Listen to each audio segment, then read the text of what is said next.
وعلى عباده الذين اصطفى أما بعد أعوذ بالله من الشيطان الرجيم بسم الله الرحمن الرحيم الحمد لله رب العالمين الرحمن الرحيم مالك يوم الدين إياك نعبد وإياك نستعين اهدنا الصراط المستقيم صراط الذين أنعمت عليهم غير المغضوب عليهم ولا الضالين آمين. بسم الله الرحمن الرحيم. الف لام میم ذالک الکتاب لا ریب فیہ ھدی للمتقین الذین یؤمنون بالغیب ویقیمون الصلاة ومما رزقناهم ينفقون والذین یؤمنون بما أنزل إلیک وما أنزل من قبلک وبالآخرة هم يؤمنون أولئك على هدى من ربهم وأولئك هم المفلحون. صدق الله العظيم. سبحان ربك رب العزة عما يصفون وسلام على المرسلين والحمد لله رب العالمين. رب اشرح لي صدري ويسر لي امري واحلل عقدة من لساني. اس علاقے کے معزز و محترم علماء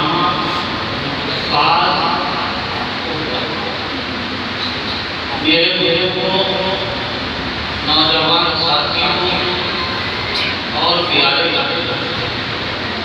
پس پردہ دین کی بات سننے والی اسلامی ماؤں اور اسلامی بہنیں، سب سے پہلے تو میں شکریہ ادا کرتا ہوں اس مسجد کے امام حضرت مولانا مفتی سید الرحمان صاحب دامت برکاتہ العالیہ اور اس مسجد کی متحرک و خوب فعال کمیٹی کے تمام ارکان اور مسجد کے تمام مصلیان کا شکریہ ادا کرتا ہوں کہ انہوں نے یہ مبارک محفل سجائی اور اس میں مجھ جیسے انسان کو دعوت. بس میں یہ کہہ سکتا ہوں کہ اللہ رب العزت جو انہوں نے میرے ساتھ محبت کا معاملہ کیا، اللہ تبارک و تعالیٰ اپنے غیب کے خزانے سے اس کا بہترین اجر اور بہترین بدلہ ان تمام حضرات کو عطا ہوا. اس کے بعد میں یہ کہنا چاہوں گا کہ یہ مجلس جس میں آپ اور ہم یہاں جمع ہم اکٹھا میں بیٹھے یہ ایک خاص مقصد ہے. وہ مقصد ہے قرآن پاک کی تفسیر کا آغاز. یہاں قرآن پاک کی تفسیر آج اس کا آغاز ہوا. اب یہ ہر ہفتے تفسیر ہوا کرتا.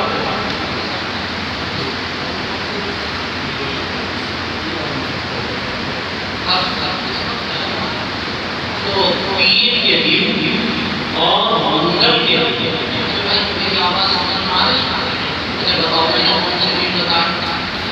پیر کے لیے اور منگل کے لیے عشاء کی نماز کے بعد یہی آپ کی مسجد میں قرآن پاک کی تفسیر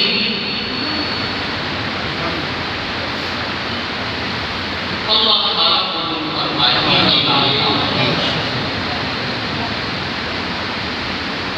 ہمیں کرنا کیا ہے؟ ہمیں کرنا یہ ہے کہ خود بھی اس میں شریک ہونا ہے انشاءاللہ. اور جو ہمارے متعلقین ہیں، ہمارے ساتھ والے ہیں، ان کو بھی ہم اس تفسیر کے اندر جانے کی پوری کوشش کیا جائے. ایسا نہ ہو کہ امام صاحب تفسیر کرنے کے لیے بیٹھ گئے اور دو چار آدمی سامنے بیٹھ گئے. نہیں، انشاءاللہ ہم اس تفسیر کے اندر جمعرات و پیر کے دن اور منگل کے دن اپنے وقت کو فارغ کرنا تیار ہے. اس کے کون تیار رہا؟ ایک ہاتھ سے تیار ہوا، دونوں ہاتھوں وہ باتیں. تیسری بات یہ ہے کہ تفسیر جناب کہتے ہیں جسے قرآن کی تفسیر ہوگی. تفسیر کسے کہتے ہیں؟ لکھا تفسیر کہتے ہیں الکشف المعانی القرآن. یہ تفسیر کی تعریف میں کیا مطلب ہوا؟ میں مطلب آپ کو آسان لفظوں میں سمجھاتا ہوں. مطلب یہ ہے کہ قرآن پاک کے اندر اگر کوئی مشکل لفظ آیا تو آسان انداز میں اس کی تعبیر کریں، اور اگر کہیں اجمال ہے تو پھر اس اجمال کی وضاحت اور تفصیل کر دی جائے. یہ دو کاموں کا نام ہے تفسیر. ان دو کاموں کا نام ہے تفسیر. حضرت مفتی صاحب ایک جنگی قابل اعتبار اکابرین کے بھی قابل اعتبار ہیں. ہمارے حضرت شیخ حضرت مولانا نسیم احمد صاحب غازی مظاہری نبر اللہ مرتضیٰ کے تو اولاد کی طرح ہی رہے. معتمد علیہ بھی ہے اور عالم دین بھی اور ماشاءاللہ مفتی بھی. وہ آپ کے یہاں ہر ہفتے تفسیر کیا. اب رہا یہ کہ مجھے تو آج بسم اللہ کے لیے بٹھایا گیا، لیکن بھائی بسم اللہ سے پہلے بھی وضو ہوتا. ایک دم بسم اللہ نہیں ہوا کرتا. بسم اللہ سے پہلے کیا ہوتی ہے؟ وضو. لہذا بسم اللہ سے پہلے کی بات وہ آپ حضرات کے سامنے میں رکھا. یہ جو پورا قرآن پاک ہے اس میں 30 سپارے. اس کی جو تفسیر ہے، اس میں جو مضامین آئے ہیں، اس میں جو باتیں آئی ہیں، علماء نے لکھا کہ پورے قرآن پاک کے 30 بابوں میں جتنی بھی باتیں آئی ہیں وہ 5 طرح کے مضمون ہیں. بسم اللہ سے پہلے کی بات بتا کتنے طرح کے مضمون ہیں. قرآن کی کوئی سی آیت اٹھا کے دیکھیے، کوئی سا بھی سپارہ جناب اٹھائیے، کوئی سا بھی رکوع آپ اٹھائیے، کوئی سی بھی آیت قرآن پاک کی اٹھائیے، وہ ان 5 مضامین میں سے کسی ایک میں داخل ضرور ہو. اور کون سے 5 مضمون ہیں وہ بھی نہیں. پہلا مضمون ہے علم الاحکام.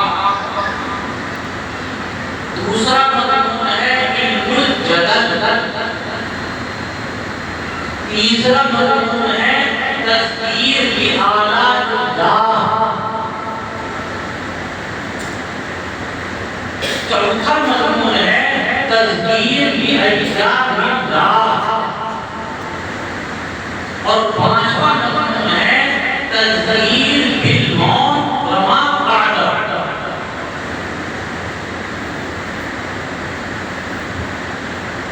یہ پانچ مضمون ہیں پورے قرآن پاک کی کوئی بھی آیت، پورے قرآن پاک کا کوئی سا بھی صفحہ جو آپ کھولیں گے تو یہ پانچ میں سے کسی ایک کے اندر ضرور داخل ہوگا۔ یہ پانچ مضمون میں سے کوئی ایک مضمون ضرور بیان کرے۔ اب آج کی پانچوں باتوں کی وضاحت کروں۔ سب سے پہلے نمبر پر ہے جو قرآن پاک میں مضامین آئے ہیں، ان کا نام ہے علم الاحکام۔ علم الاحکام کا کیا مطلب؟ علم الاحکام کا مطلب یہ ہے کہ کرنے کے کام کون سے ہیں اور چھوڑنے والے کام کون سے ہیں۔ پھر بعد میں علماء امت نے یہ جب قرآن نازل ہو رہا تھا اس کو کیوں نہیں کی، بعد میں علماء امت نے متعین کیا کہ یہ حکم جو آیا ہے یہ فرض ہے، یہ حکم واجب ہے، یہ حکم سنت ہے، یہ حلال ہے اور یہ حرام ہے، یہ مستحب ہے، یہ غیر مستحب ہے، یہ ساری وسیع۔ ہم جب کوئی ایسا حکم سنیں گے تو ہماری نیت جو ہونی چاہیے کہ جو کرنے والے کام ہیں ہم کریں گے اور جو چھوڑنے والے کام ہیں ہم چھوڑیں گے۔ اب جب احکام کی بات آ گئی تو ایک حکم میں بھی بتانا چاہتا ہوں۔ احکام کی بات آئی ہے نا، آج ذوالحجہ کی 27 تاریخ آج ذوالقعدہ کی 27 تاریخ اور کون سی شروع ہو گئی؟ 28 کون سی تاریخ شروع ہوئی؟ اب 2-3 دن کے بعد انشاءاللہ جو مہینہ شروع ہوگا اس مہینے کا نام ہے ذوالحجہ کا۔ مت بھی سنیں اور جو ہمارے بہنیں یہاں بیٹھی ہوئی ہیں وہ بھی نوٹ کر کے اٹھے۔ یہ جو ذوالحجہ کا مہینہ ہے اور اس کے جو شروع کے احتساب یہ 10 دن ہے، یہ بڑے قیمتی ہیں۔ یہ جو ذوالحجہ کے شروع کے 10 دن ہیں یہ قیمتی دن ہیں، دن بھی قیمتی ہیں اور جناب رات بھی قیمتی۔ کتنے قیمتی ہیں؟ میں آپ کو ایک حدیث سناؤں۔ اللہ کے نبی صلی اللہ علیہ وسلم نے ارشاد فرمایا کہ یہ ذوالحجہ کے شروع کے دن اتنے قیمتی ہیں کہ اگر کوئی اللہ کا بندہ یا کوئی اللہ کی بندی ایک دن کا روزہ رکھتا ہے، کتنے دن کا جی؟ ایک دن کا روزہ رکھتا ہے تو ایک دن کے روزے کا ثواب ان دنوں کے اندر پورے سال کے روزے رکھنے کے برابر اس کو ثواب ملتا۔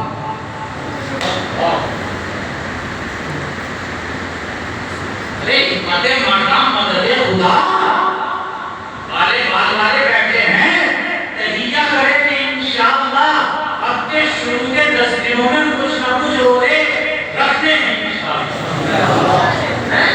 میں شوگر کا بیمار میں بھی تہیہ کر رہا ہوں، آپ نوجوان آپ بھی تہیہ کریں انشاءاللہ رکھتے ہیں۔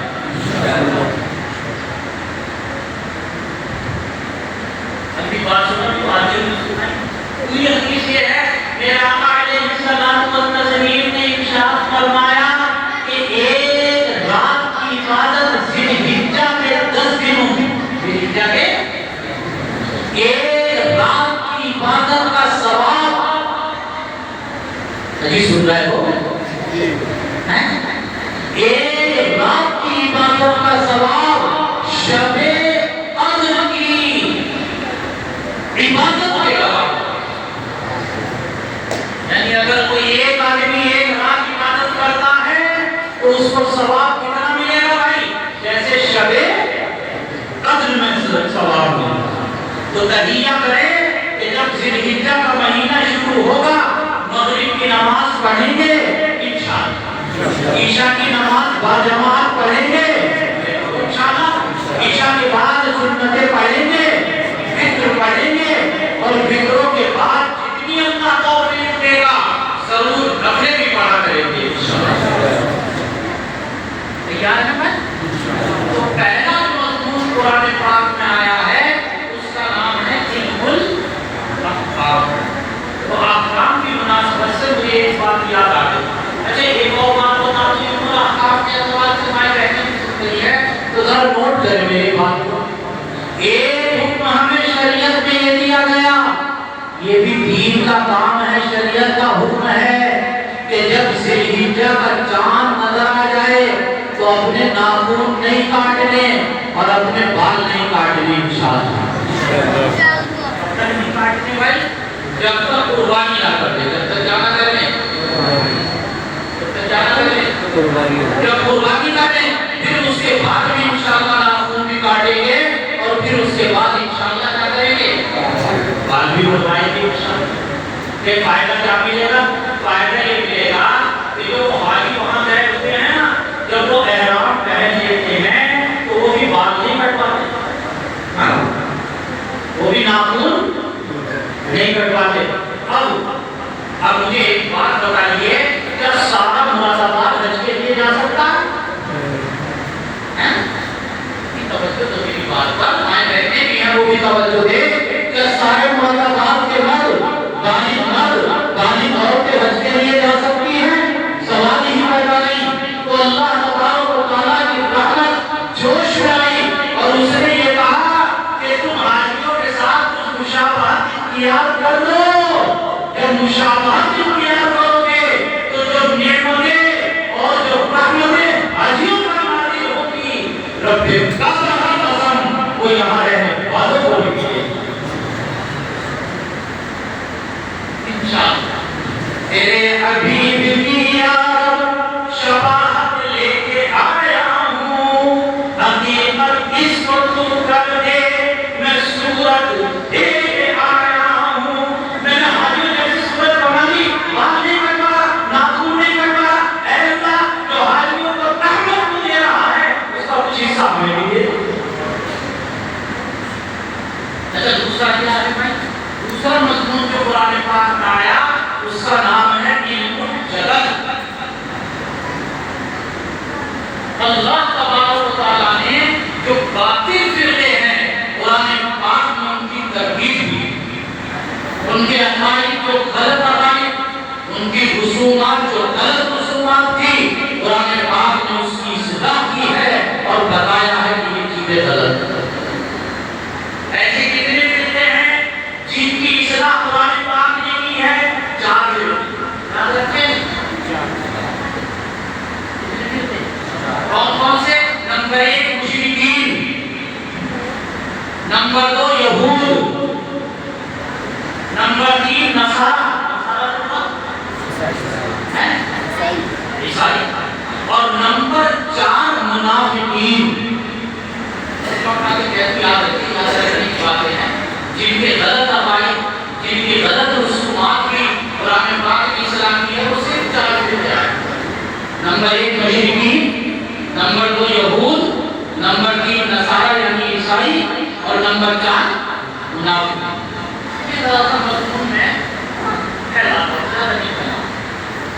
پہلا نمبر کس کا بتایا ہے؟ مشرکین کی جن عقائد کو اور مشرکین کی جن غلط باتوں کی اصلاح کی ہے وہ 2 باتیں بہت عام ہیں۔ نمبر 1 قرآن پاک میں جگہ جگہ مشرکین کے شرک کی اصلاح،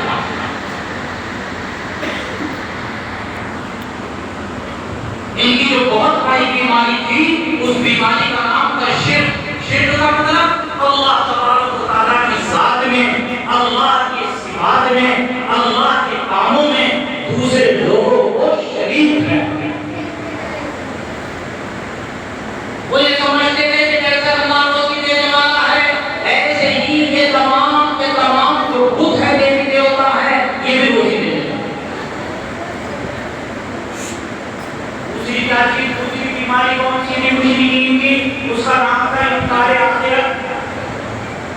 کہ آخرت کو ماننے کے لیے تیار نہیں تھے.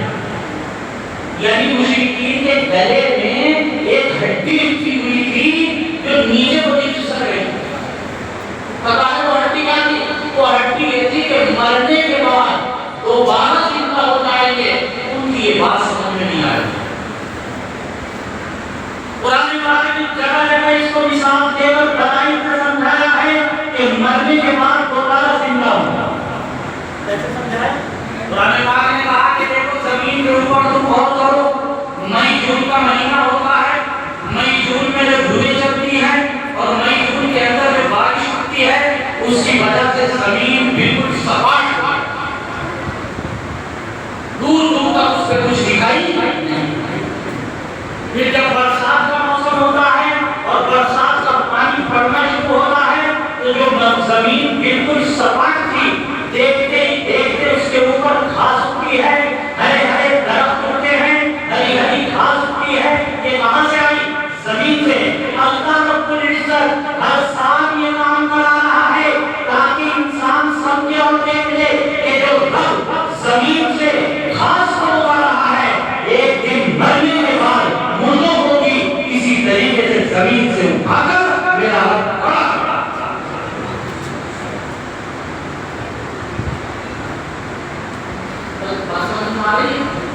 دوسرا جو کون فرقہ تھا؟ دوسرا فرقہ تھا یہود.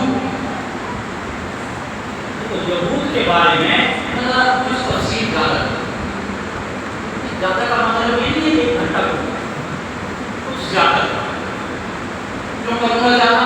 اس لیے زیادہ کروں گا کہ حدیث پاک کے اندر آیا لَتَتَّبِعُنَّ سُنَنَ مَنْ كَانَ قَبْلَكُمْ.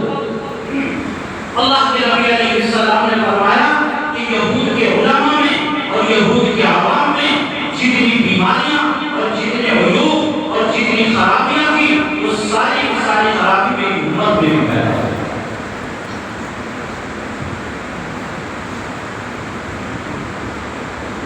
ایک تو اس وجہ سے. دوسرے اگر آپ قرآن اٹھا کے دیکھیے تو قرآن پاک کا ایک چوتھائی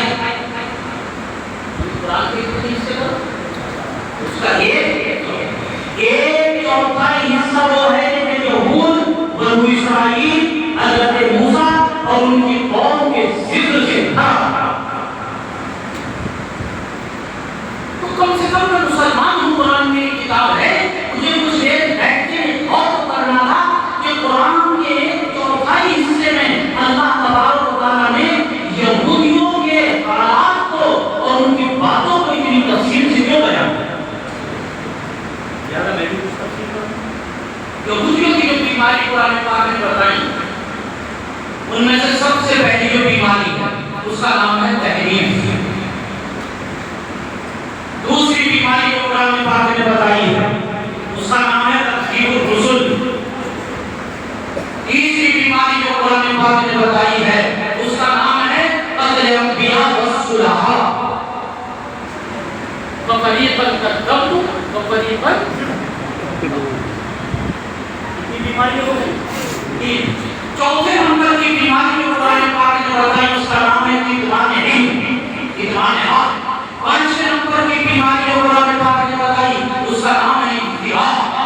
چھٹے نمبر کی بیماری جو قرآن پاک نے بتائی اس کا نام ہے التساہل فی الدین فی احکام الدین. اور ساتویں نمبر کی جو بیماری بتائی اس کا نام ہے الارتکاب من المعاصی. اس کے علاوہ یہ تو موٹی موٹی میں نے ساتھ دیا. پہلی بیماری جو قرآن پاک نے بتائی ہے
یہودیوں کی یہاں دیکھا کہ وہ رسولوں کی تکذیب کر کے ان کو جھٹلایا کرتے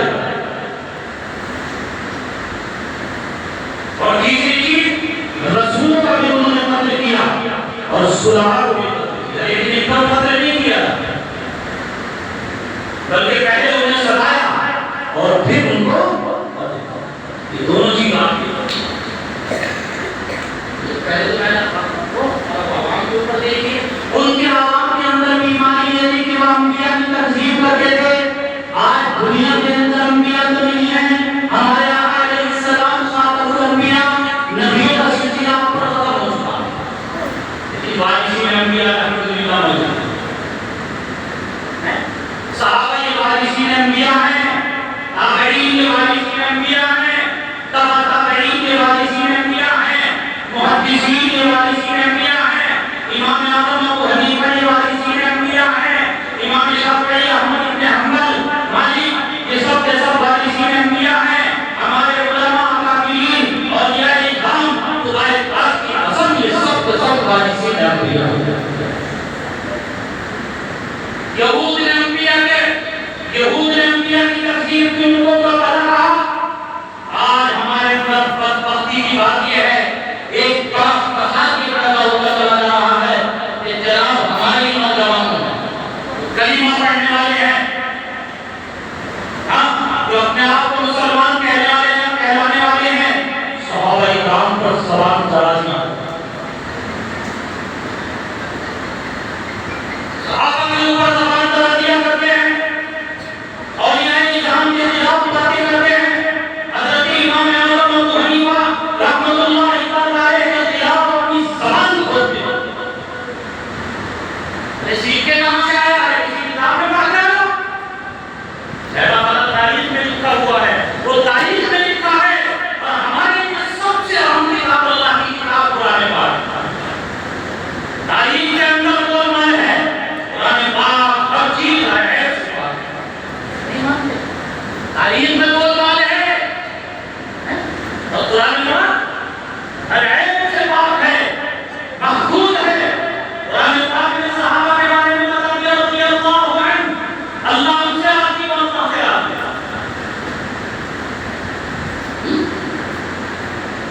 قال اللہ الحسنى، قرآن پاک نے بتا دیا کہ اللہ تعالیٰ نے ان سب سے حسن یعنی جنت کا وعدہ کیا ہے، جتنے صحابی ہیں سب جنت۔ ایک جتنی تعلیم کی کتابیں ہیں سب پہ کام، ایک جتنی تعلیم کے اور آپ نے سب پر کام، حق ہے قرآن پاک۔ اگر عقیدہ بنانا ہے قرآن پاک کو سامنے رکھ کر بنائیں۔ قرآن پاک نے کہہ دیا کہ تمام صحابہ جنتی ہیں، لہٰذا جو ان کی جنتی ہونے میں شک کرتا ہے وہ قرآن کے خلاف ہو۔ بہت سے نوجوان ہیں آج جو حضرت علی معاویہ رضی اللہ تعالیٰ عنہ، حضرت عمرو بن العاص رضی اللہ تعالیٰ عنہ اور بہت سے صحابہ ہیں کہ جن کے اوپر سلام درازی کر میرے آقا علیہ السلام نے آج سے 1400 سال پہلے بتا دیا تھا کہ قرب قیامت کی نشانیوں میں سے ایک نشانی یہ بھی ہے کہ اللہ آخر امتی اکبرہا، کہ قرب قیامت ایسے ناجات لوگ پیدا ہوں گے، ایسے بدبخت لوگ پیدا ہوں گے، ایسے شقی پیدا ہوں گے، ایسے بے گزرے پیدا ہوں گے کہ جو اپنے پہلوں کو برا بھلا کہتے ہیں۔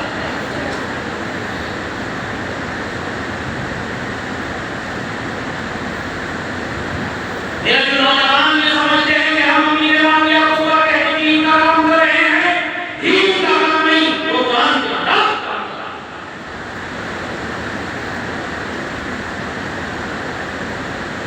اگر معتبر ہے تو قرآن معتبر ہے۔ قرآن کہتا ہے کہ اللہ نے سب کو جنتی بنایا اور سب جنت۔ قرآن سے بڑھ کر ہمارے لیے کوئی شہادت نہیں۔ بات لمبی ہو گئی، میں کیا بتا رہا تھا؟ دوسری چیز ہے تکذیب الرسل اور تیسری چیز ہے قتل انبیاء والصلحاء۔ قتل انبیاء والصلحاء۔ اب قتل انبیاء تو نہیں ہوتا، البتہ جس جگہ کے اوپر ایمان کی پگڑی کو اچھالا جاتا ہے وہ بھی صلح ہے۔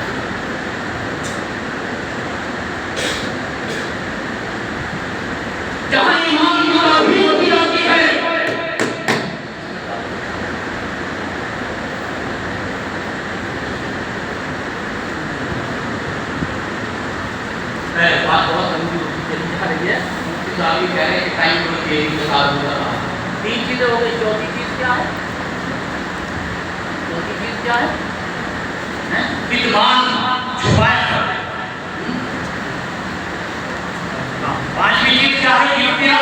ابتدا کا مطلب کیا ہے؟ دین کو جو چیز نہیں ہوتی تھی اسے کہتے تھے یہ دین ہے.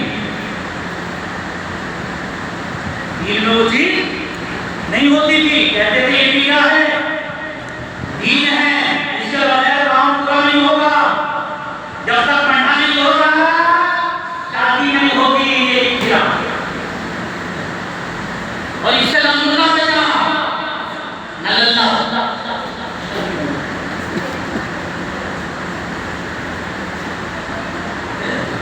یہ کریں گے انشاءاللہ. مجھے کیا بلندی توفیق دے ہم تمام رسوم و رواج کو چھوڑ کر سنت والے بنیں گے انشاءاللہ.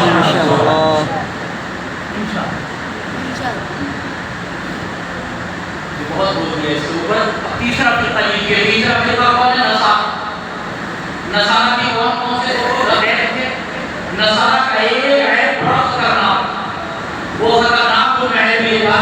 وہ یہ مانا کرتے تھے کہ اللہ کا بیٹا اور دوسرا ان کے یہاں جو بہت خطرناک قسم کا عقیدہ تھا وہ تھا غلو فی الدین. دین کے اندر کیا کرنا؟ غلو. دین کی چیز کا نام ہے ہر چیز کو اس کی حد میں رکھنے کا نام دین. تلک حدود اللہ ومن یتعدی حدود اللہ فقد ظلم نفسہ. ہر چیز کی حد. ولی ہے ولی کو ولی کی حد میں رکھیں. نبی ہے نبی کو نبی کی حد میں رکھیں. اور رب ہے رب کو رب کی حد میں رکھیں. رب کو چاہے کتنا نیچے لے آؤ لیکن خدائے پاک کی قسم وہ مخلوق کے برابر نہیں. مخلوق کو آپ کتنا ہی اٹھا دو میں قسم کھا کے کہتا ہوں کبھی بھی وہ خالق اور اللہ نہیں. اللہ اللہ ہے. خالق خالق ہے. مخلوق مخلوق ہے. اس عقیدے کو مضبوط. تیسرا چوتھا فرقہ کیا تھا؟ چوتھا فرقہ تھا منافقین. منافقین کیا کیا تھا؟ منافقین کی برائیاں بیان کی ہیں. اس کے لیے میں آپ کے سامنے رکھوں کہ زمانہ نبوت کے اندر 2 طرح کے منافق. کون کون سے؟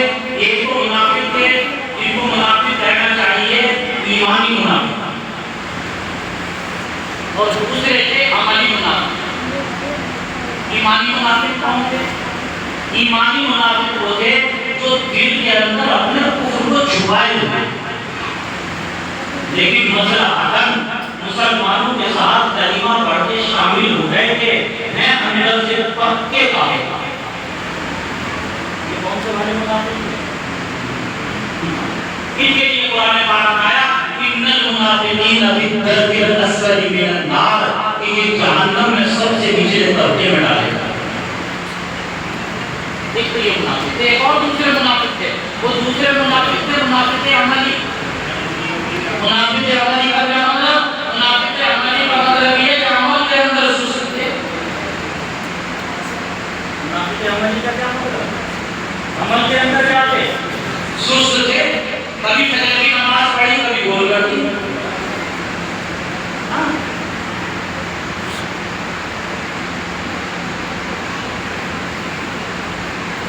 کبھی سچ بول دیا کبھی جھوٹ بول دیا. وعدہ کرا تو اس کو پورا نہیں کیا. جو بخاری مسلم کی روایت آئی ہے نا کہ اللہ کے نبی علیہ الصلوۃ والتسلیم نے ارشاد فرمایا اربع من كن فيه كان منافقا خالصا. جس کے اندر 4 باتیں ہوں گی وہ پکا منافق ہوگا. وہی والا منافق. کون سی 4 باتیں بھائی؟ پہلے نمبر پر بتایا جب بولے تو جھوٹ بولے. آج اللہ حفاظت فرمائے نماز بھی پڑھ رہا ہے سر پہ ٹوپی بھی ہے مسجد بھی ہے اور جھوٹ بولنے میں بھی سب سے آگے. میں سالت پورے کی ایک مسجد میں امام ہوں. مولانا مجھے ایک کام کی وجہ سے عصر کی نماز کے بعد باہر جانے کا اتفاق ہوا تو میں اپنے چکر لے کے نکلا. میرے ساتھ آگے ایک سال اور نہیں تھے. ان کے پیچھے چکر لے کے میں ان کے موبائل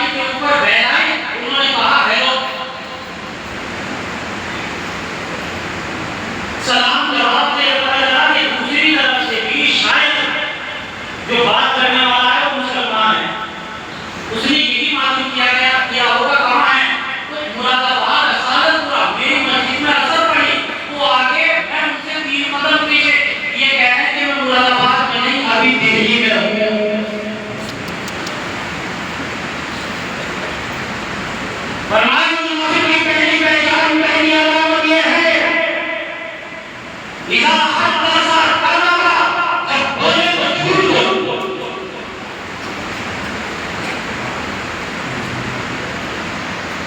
اور مائیں کہتے ہیں آن پر بیٹھی ہوئی ہے، یاد رکھیں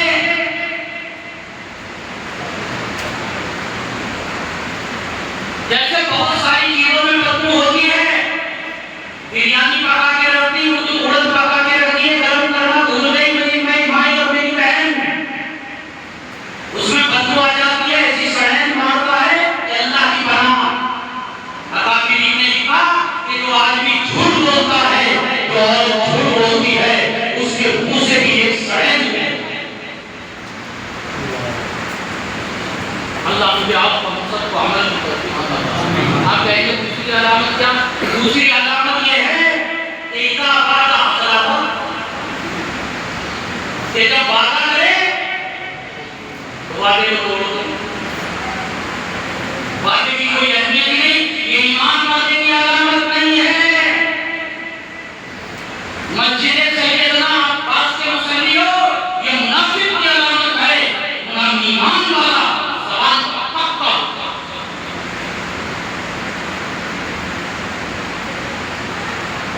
تیسری علامت کیا ہوتا ہے؟ اذا تؤمن خان، جب اس کے پاس امانت رکھی جائے تو خیانت کرے.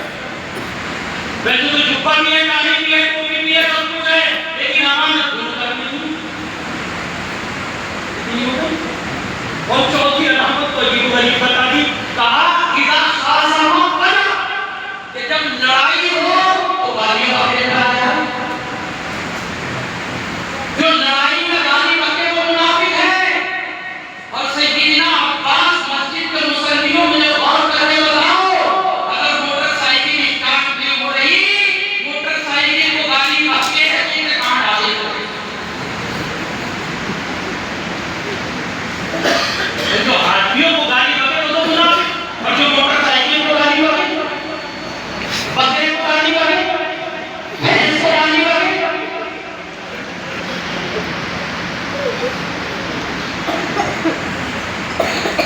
تو منافقین کی یہ دو قسمیں بتائیں کہ علم الجدل جبار.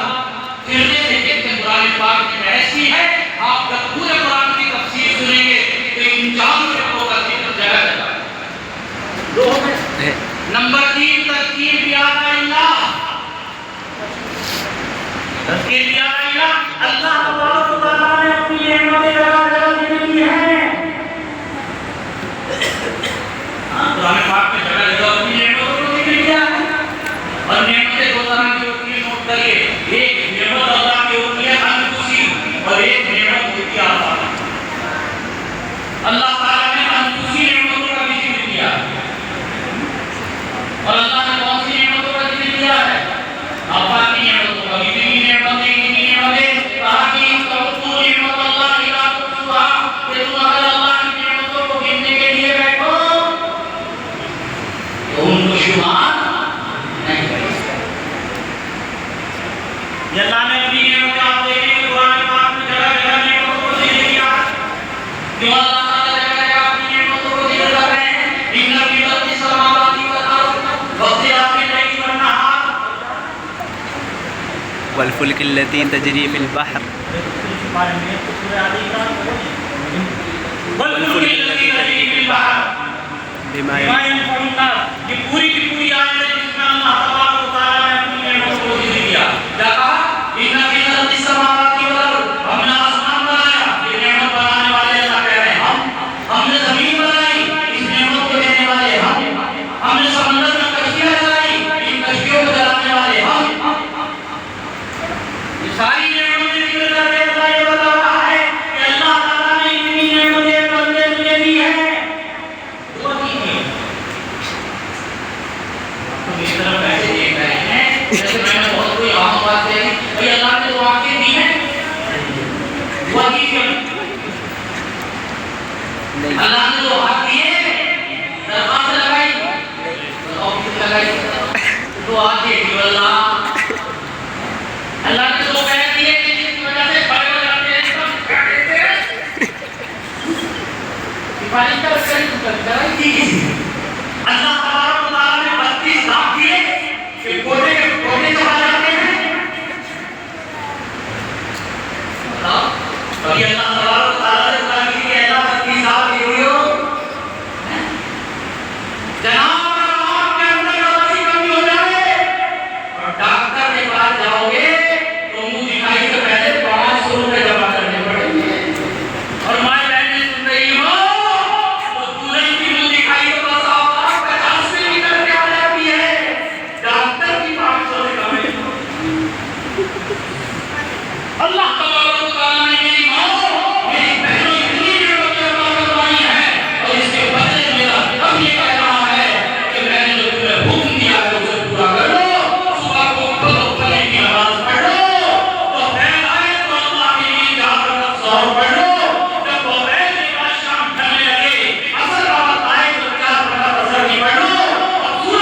اوپر اوپر اوپر اوپر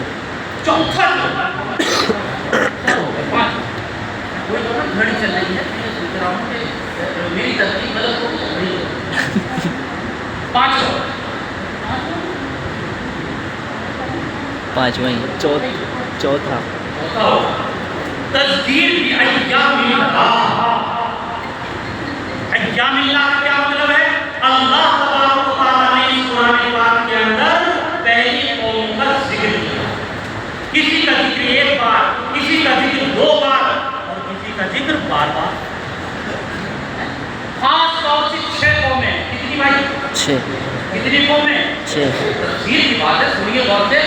خاص طور سے کتنی قومیں ہیں؟ 6 جن کا ذکر بڑی بیورت کے. نمبر 1 قوم نوح, نمبر 2 قوم عاد, نمبر 3 قوم سمود, 3 نمبر 4 قوم لوط, نمبر 4 قوم, نمبر 5 قوم شعیب, نمبر 6 قوم موسیٰ یعنی فرعون. ان 6 قوموں کا ذکر قرآن پاک میں الگ انداز میں ہے اور قوموں کا ذکر قرآن پاک میں الگ ہے. ان 6 قوموں کا ذکر جو قرآن پاک میں ہے وہ بڑی برکت کے لیے ہے کہ انہوں نے واقعی نبی کی بات کو نہیں مانا, اللہ کے حکموں کو نہیں مانا, تو اللہ تبارک و تعالیٰ نے اپنا عذاب اتارا. یہ قرآن پاک جگہ جگہ ان 6 قوموں کا ذکر کرتا ہے. میری ماں, میری بہنوں, میرے ساتھیوں, میرے بزرگوں, میرے نوجوانوں, میرے ساتھیوں, یہ قرآن پاک جگہ جگہ ذکر کرتا ہے قوم نوح کا, کبھی عاد کا, کبھی سمود کا, کبھی قوم لوط کا, کبھی قوم شعیب کا, کبھی فرعون کا, اور فرعون کی قوم کا, حضرت موسیٰ کی قوم کا. اس لیے ذکر کرتا ہے تاکہ قرآن پڑھنے والے عزت کریں کہ ہم یہ اللہ کے حکموں کو پڑھیں گے تو کہیں ایسا نہ ہو کہ اللہ ہماری حفاظت. اصل یہ ہے جو بڑے کہتے ہیں, قابلین کہتے ہیں کہ ڈرتا رہے, کرتا رہے, ڈرتا رہے, کرتا رہے. نماز کی توفیق ہو گئی تو سینہ نکال کے نہیں کرنا, نماز ایسا. تہجد پڑھ لی تو یہ نہیں کہ پورے پہلے وقت میں وہ ڈاکے جانے میں تہجد پڑھی ہے. توفیق ہو گئی, اللہ نے توفیق دی. اللہ پڑھیں گے اللہ هو الغنی وانتم الفقراء تم محتاج, اللہ کے ناز. یہ تصویر آئی قرآن پاک. لیکن ایک قصوں کے بارے میں یاد رکھیں کہ جتنے بھی قصے قرآن پاک میں ذکر کیے گئے ہیں, یہ اس لیے ذکر کیے گئے ہیں کہ ہم عبرت حاصل کریں. اب 5 کا مضمون جو قرآن پاک میں 4 مضمون ہو گئے. نمبر 1 علم الاحکام, نمبر 2 علم الجدل, نمبر 3 تذکیر بالآئمہ, اور نمبر 4 تذکیر بالایام اللہ. اور 5واں نمبر جو قرآن پاک میں آپ کو مضمون جگہ جگہ ملے وہ ہے تذکیر بالموت وما بعدہ. اللہ تعالیٰ نے موت کے وقت کیا حالات ہوں گے, موت کے بعد قبر ہے, عالم برزخ ہے, پھر اس کے بعد میدان محشر ہے, میدان محشر کے بعد صراط ہے, پھر جنت ہے, پھر دوزخ ہے. ان حالات کو بڑی تفصیل کے ساتھ اس لیے ذکر کیا ہے کہ ہم سننے کے بعد وہ ہوا کریں ساتھی بھی سنے, ماں بہنیں بھی سنے. ایک موت کا ذکر قرآن میں آتا ہے, موت کے بعد کے حالات کا ذکر قرآن میں آتا ہے.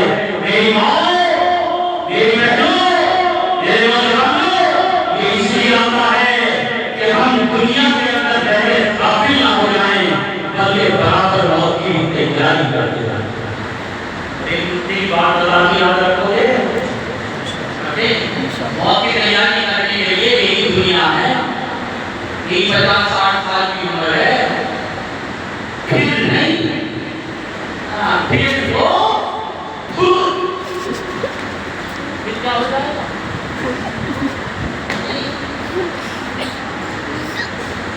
اللہ صبح کو کیا کرنا ہے، دوپہر کو کیا کرنا ہے، رات کو کیا کرنا ہے، دودھ صبح کو پیے، رات کو پیے، بادام کب کھائے، مکھن کون سا کھائے، گھی کون سی کمپنی کا اچھا، بکرے کا یا مرغے کا کون سا گوشت کھائے، صرف اسی میں ہمارا کیا ہے میرے موت کے بعد کی بھی تیاری کر دیتا وقت فرصت ہے ذکر حق کا کرو، آگے فرصت کا کوئی بھروسہ نہیں۔ آج تیاری، آج وقت ہے، آج کیا کریے گا تیاری۔ اللہ مجھے آپ کو ہم سب کو سمجھ کی توفیق عطا فرمائے، صرف اسی میں نہ رہیں، غفلت میں نہ رہیں۔ یہی جو زندگی ہے 50 سال کی، 60 سال کی، 70 سال کتنے سال کی ہے؟ کتنے سال کی؟ 50 کی کیا ہے؟ ارے اب 30 سال کے تو اب بیٹھے ہو، اب بھی 50 کی رہے۔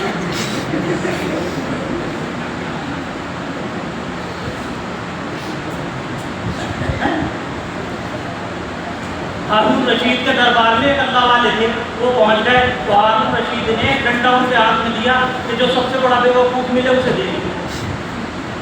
ہارون رشید کو بھی مرنا تھا، ایک دن مرنا تھا، جس طرح مرد میں لیٹا ہوا تھا، آپ کی پتہ وہی اللہ والے آ گئے۔ جب اللہ والے آ گئے تو کہنے لگے ہارون رشید السلام علیکم، پہچان لیا؟ کہاں پہچان لیا؟ یہ لو ڈنڈا، جانو ڈنڈا ہے، ڈنڈا نہیں، ارے یار اس طرح سے تو روکوں گا، ڈنڈا انڈا نہیں، یہ ڈنڈا آگے کے وقت کو لے کے یہ کہا کہ بہت گھوما، بغداد میں گھوما، سمرقند میں گھوما، کوفہ گھوما، بصرہ گھوما، شام گھوما، حجاز گھوما، مکہ گھوما، مدینہ گھوما۔ اے ہارون رشید، تجھ سے بڑا بیوقوف مجھے دنیا میں نظر نہیں آتا۔ پتا ہارون رشید کتنا بڑا تھا؟ ایک بات سنا دوں، اتنا بڑا تھا کہ ایک مرتبہ بادل آیا اور بغداد کے نہیں برسا اور لوٹ کے چلا گیا تو ہارون رشید نے خود ہی کر کے یہ کہا تھا، اس کی طرف اشارہ کر کے وہ بادل بغداد کا نہیں برسا تو کہیں تو دنیا میں برسے گا، جہاں برسے گا وہاں کا سیاج اور ٹیکس میرے پاس ہے۔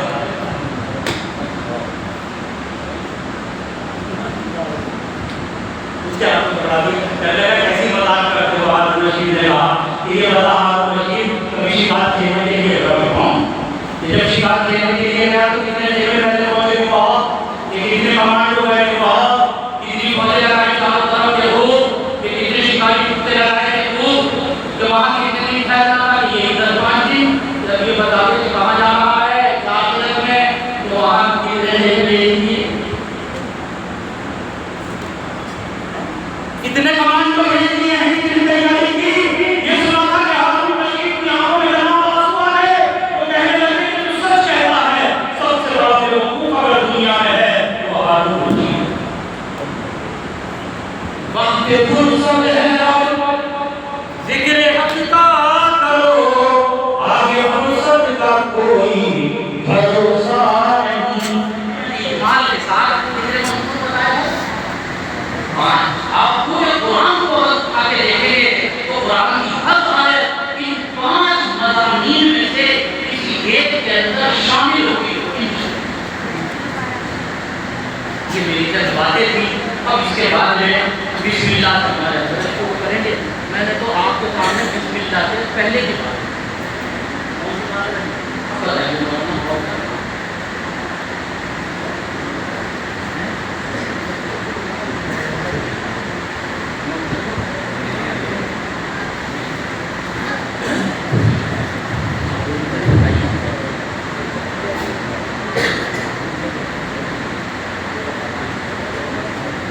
یہاں مسجد کے اندر ایک مکتب چل رہا ہے جس کے امتحانات بھی ہوتے ہیں۔ اب اس امتحان کے اندر ایک بچوں کی پوزیشن آئی ہے، محمد افراز ولد محمد سلیم۔ افراز